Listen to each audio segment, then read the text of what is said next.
Jalan. Hei! Jalan! Abang. Hah? Abang. Hah? Abang, relax. Ini dua ni. Abang jangan. Punya apa tu jalan? Ni.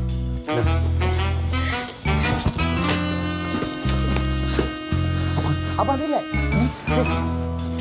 Apa? Dia bunyi. Apa dengar kata dia? Ada bunyi je kan? Mana air saya? Air saya mana? Tongkang. Abang relax sini. Tu, pergi sana. Mana? Tu. Apa? Okey. Boleh, yang ni baru punya baru. Baru beli tadi dekat kedai. Takkan nak buat nak mulut. Boleh. Saya dah tahu lah. Ah! Hah? Ni. Kenapa begitu?